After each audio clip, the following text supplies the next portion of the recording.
प्रभातखबर.com, विश्वास वही, रफ्तार नहीं। रणजी, अगर बात करें मुख्यमंत्री योगी आदित्यनाथ गोरखपुर सदर सीट से जो है चुनाव की बात लड़ रहा है, कितना असर पड़ेगा और सब जिलों में, और कितना प्रभाव पड़ेगा महाराज जी का यहाँ से चुनाव लड़ने पे, यूपी चुनाव को लेकर? देखिए, पूज्य महाराज जी के क्रियाकलाप को लोग 2500 साल देखे हैं। उन्होंने जो कहा वो किया, उनके करनी और कथनी में जरा भी अंतर नहीं है। और आज जब गोरखपुर, चूँकि उत्तर प्रदेश के राजनीति का मेन स्थल बन चुका है, सारे प्रदेश के लोगों को नहीं, पूरे देश के लोगों की निगाह इस गोरखपुर की सीट से है। परम पूज्य योगी आदित्यनाथ जी महाराज जब गोरखपुर आए तो गोरखपुर आने के बाद कम से कम पूर्वांचल की प्रत्येक सीट पे प्रभाव पड़ना है। वहाँ के लोग, क्योंकि इनका कार्य जो रहा वो कार्य पूर्वांचल ही नहीं, पूरे उत्तर प्रदेश के कोने कोने में, हर गली में, हर समाज के लोगों के लिए, हर जात के लोगों के लिए इन्होंने कार्य किया। तो उसका असर तो पहले तो पूरे प्रदेश, लेकिन गोरखपुर से चुनाव लड़ जाने के बाद कम से कम गोरखपुर मंडल और इधर के जितने भी जिले हैं उन जिलों में एक अपना प्रभाव होगा योगी जी का। अपोजिशन ये भी बोल रही है कि उनको हार का डर था, इसीलिए पहले अयोध्या, फिर मथुरा, उसके बाद गोरखपुर आ गए। देखिए, जिसको कहना है, पूज्य महाराज जी ने एक प्रेस वार्ता में कहा था, उनसे बाइट ली जा रही थी कि हम गर्दन भी कटा के दे दें, तब भी 20% लोग ऐसे हैं जो कभी मानेंगे ही नहीं। 80% हमारे हैं, तो उसी 20% के लोग जो हैं वो इस बात को, दुर्भाग्य का विषय है, वो लोग सोचते हैं उत्तर प्रदेश के अंदर आज के डेट में इतना कोई लोकप्रिय नहीं है। जिसके ऊपर आरोप लगाया जा रहा है और जो लोग आरोप लगा रहे हैं उनकी क्या स्थिति है, वो कहीं से लड़ने के लिए तैयार ही नहीं है।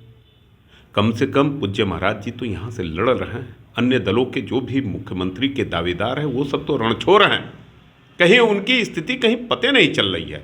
ये तो हम लोगों का सौभाग्य है कि गोरखपुर यहाँ से लड़ेंगे। गोरखपुर लड़ने से गोरखपुर की जनता 5 वर्षों के विकास का जो ऋण परम पूज्य महाराज जी ने यहाँ गोरखपुर के लोगों के ऊपर दिया है, वो एक एक वोट के रूप में उनको वापस करके, और उत्तर प्रदेश की विधानसभा का सबसे ऐतिहासिक जीत गोरखपुर से परम पूज्य योगी आदित्यनाथ जी को मिलने वाली है। और लोग कहते रहेंगे, कहने वालों के लिए क्या है, उनके मुंह में तो जो आया वो कहेंगे, लेकिन वो कहने वाले हैं कौन, विचार इस विषय पे होना चाहिए। आम जनता नहीं कह रही है, आम लोग इस बात को नहीं कर रहे हैं। कुछ तथाकथित लोग जो एक दल विशेष के हैं वो हमेशा ये कहते रहेंगे, अगर योगी जी अयोध्या से लड़े होते तो उसके पहले एक मीडिया के बड़े पत्रकार कहे जाएंगे, उन्होंने कहा कि गोरखपुर योगी जी अयोध्या से क्यों लड़ रहे हैं, इनका गोरखपुर है, तभी प्रश्नवाचक चिन्ह था। और योगी जी अगर गोरखपुर से लड़ रहे हैं तब भी प्रश्नवाचक चिन्ह है। तो ये 20% के लोग हमेशा कुछ न कुछ कहते ही रहेंगे, इसलिए इस बात पे ध्यान न देने की आवश्यकता है, न कहीं। चंद्रशेखर आजाद भी यहाँ लड़ रहे हैं, तो कितना प्रभाव पड़ेगा उनको लेकर? देखिए, चंद्रशेखर आजाद, जिसका नाम रावण, मैंने पहले भी कहा था, उनकी जमानत जब्त नहीं होगी। गोरखपुर के अंदर उनकी राजनीतिक वध होगा। और परम पूज्य जो अपने आप को रावण कह रहा है वो राम से लड़ने आ रहा है, क्योंकि राम, परम पूज्य योगी आदित्यनाथ जी महाराज ने राम को अपने हाथों में उठा के, परम पूज्य राम जी को ऐसे उठा के अपने हाथों में ला के उनको स्थापित किया। पूरे प्रदेश की जनता एक बात कह रही है कि जो राम को लाए हैं हम उनको लाएंगे, और उनसे रावण नाम रख लेने से, और वो आके यहाँ गोरखपुर में आके और योगी जी के खिलाफ चुनाव लड़के जमानत तो जब्त होना, उनकी राजनीतिक वध भी इस गोरखपुर में राम अवतारी प्रभु योगी आदित्यनाथ जी महाराज के हाथों से होगा। जी, ये भी बात आ रही है कि योगी आदित्यनाथ एक दलित के घर जाकर के भोजन करते हैं, ये दलितों का वोट बटोरने की राजनीति है, क्या कहेंगे इस पे? ये आज चुनाव आया है तो लोग चर्चा कर रहे हैं। उस पीठ का 3 पुस्त से मैं देख रहा हूँ, बड़े महाराज जी थे, दिग्विजयनाथ जी महाराज थे, परम पूज्य महाराज जी। परम पूज्य महाराज जी तो लगातार हम लोग 2002 के बाद संगठन के माध्यम से सहभोज का कार्यक्रम मलिन बस्तियों में करते आए हैं। और पूज्य महाराज जी तो उस जमाने से बैठ के दलितों के साथ भोजन करते हैं जब दलित को कोई अपना मानता ही नहीं था। हम लोगों के पास कार्यक्रमों का एक बहुत बड़ा सिलसिला है सहभोज का, जिसके अंदर पूरे पूर्वी उत्तर प्रदेश में, उत्तर प्रदेश के जिन जिन जिलों में सहभोज का कार्यक्रम हुआ, उस सहभोज के कार्यक्रम में दलितों के साथ बैठ के परम पूज्य महाराज जी तो 20 साल से खा रहे हैं। और आज ये राजनीति, मतलब अगर हमें लगता है कि चुनाव न होता तो इस विषय पे भी चर्चा न होती। ये पूरा का पूरा केवल प्रोपोगंडा है। पूज्य महाराज जी के एक तरह से कहा जाए तो सर्व समाज को जोड़ के चलने की जो आदत है, उसके तहत ये बहुत पहले से ये कार्य करते रहे हैं कि दलितों के साथ भोजन, पिछड़ों के साथ भोजन, गरीबों के साथ भोजन, जो इस समाज का सबसे अंतिम व्यक्ति है उसके साथ भी वो बैठ के भोजन करते हैं। अच्छा, अब की बार हिंदू वाहिनी किस तरीके से सपोर्ट कर रही है महाराज जी को, क्योंकि यहाँ से चुनाव लड़ रहे हैं, और आगे की क्या वो रहेगी कि किस तरीके से सपोर्ट करेगी जिससे जो है वोट बैंक बढ़े?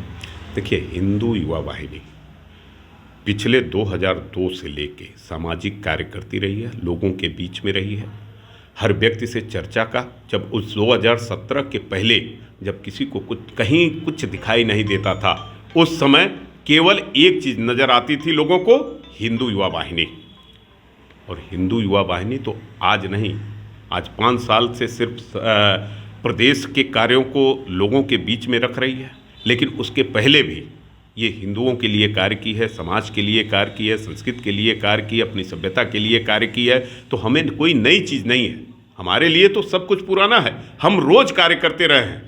पिछले 5 वर्षों से लगातार हम लोग जनता के बीच सरकार की योजनाओं के साथ, क्योंकि परम पूज्य महाराज जी का एक आदेश था जब वो मुख्यमंत्री बने, तो उन्होंने कहा कि जितने भी योजनाएं उत्तर प्रदेश की सरकार की है, केंद्र सरकार की है, वो प्रत्येक लाभार्थी के निचले स्तर तक प्रत्येक लाभार्थी को मिलना चाहिए। तो हम लोग तो लगातार 5 साल तक समाज में रहे, और उस समाज के पास हमें जाके केवल आग्रह करना है कि परम पूज्य महाराज जी ने जो ऋण गोरखपुर वासियों को दिया है, उस ऋण को मोहर के रूप में लगा के कमल के फूल के निशान पे बटन दबा के और उस ऋण को वापस करना है। ये हम आज आपसे कर रहे हैं, लेकिन जनता के बीच में जाएंगे तो वो किसी जाति का हो, किसी धर्म का हो, वो सब लोग इस चीज़ के लिए तैयार हैं कि हम ऋण अपना वापस करने का पहली बार मौका मिला है।